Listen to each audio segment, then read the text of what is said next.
Thanks for watching Afternoon Live. Being a parent can sometimes feel like you're an Uber driver and all that time in the car can take its toll on your back. Here with suggestions to prevent pain, we welcome chiropractor Dr. Tran. Thank you so much for being here today. Thank you, Hannah, for having me. A lot of us parents can relate, and a lot of professions involve a lot of time seated in a vehicle, so this helps a lot of people. For sure. Tell me about some tools you have with us today, really simple stuff that we can incorporate into our daily routines, like sitting on something. For sure. So I have here 2 tools. Okay.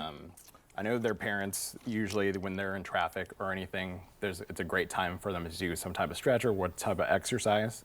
2 tools that some people might have at home. One is a towel. Some people might also have a muscle stick. Oh, cool. I'm going to demonstrate here if that's okay. Perfect. Yeah, so if you're going to be sitting in the car, what we can do is we're actually going to roll a towel. You don't have to do this the whole time, but we can roll a towel. We're going to put it right in between our tailbone area, and what you're going to do is you're just going to sit and breathe. We want to breathe into our lower back.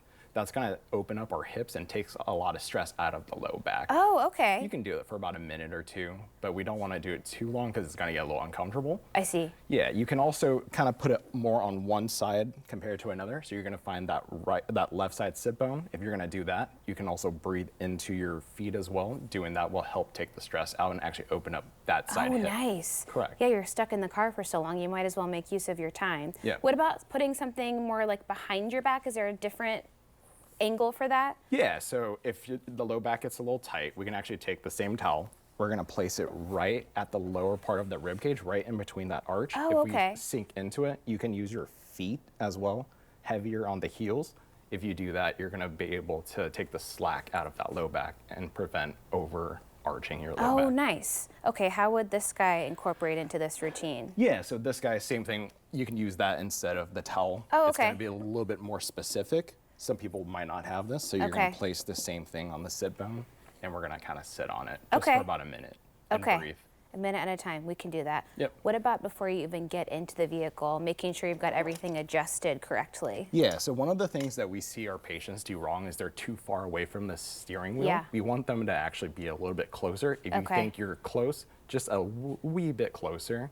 Another thing is you want to actually sit with your hips a little bit higher than your knees. Oh, interesting. It takes the pressure off your low back because your hip flexors aren't overly active. I feel like a lot of way cars are designed, you kind of automatically sink back like a bucket seat almost a lot of the time. Yeah, and we want to actually kind of push yourself a little more forward. Okay. That's going to prevent the overarching in our low back. That's a good place to start. And then long road trips, you're going to be in the car all day. What should you think about in terms of giving yourself some healthy breaks? That's a great question. So great statement there too, is every hour, what we want to do is actually get up and even just 1 or 2 movements. Our body is meant to move, and long sedentary road trips puts a lot of stress. I tell my patients this: if you're just imagine yourself like a phone.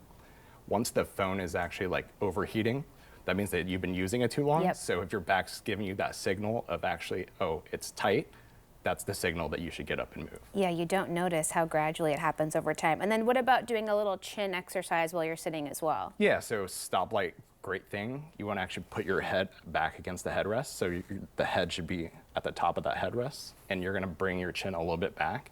I tell my patients to actually add some rotation in. So you want to breathe in, especially into your rib cage. You're going to turn, and then you're going to breathe out as you go midline. Okay. And then do the opposite side as well. Awesome. Okay, and then are certain positions to sit in to take more stress off of that back area as well? Yeah, so perfectly is back against the seat. Okay. You want to actually push heavier on your heel as well. That's going to take that slack out of that low back. And as you're holding that steering wheel, that's going to take the pressure off your low back. Make sure you're breathing into your rib cage and lower abdominals. That's going to take that stress off the neck.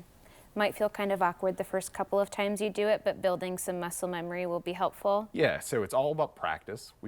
It's not perfect, but it's the intention that counts. And I bet you hear from people who, because we do spend so much time in our cars, once you incorporate some of these things, you could probably see a big difference over time. Yeah, and a lot of our patients tell us that it takes a lot of stress off their neck or even their low back. Gosh, we all feel it right here. So much of that stress all the time. Correct. Thank you so much for stopping by. Thank you for having me. Of course, such helpful stuff. Okay, we will have more information on our website at katu.com. We'll be right back with more Afternoon Live right after this.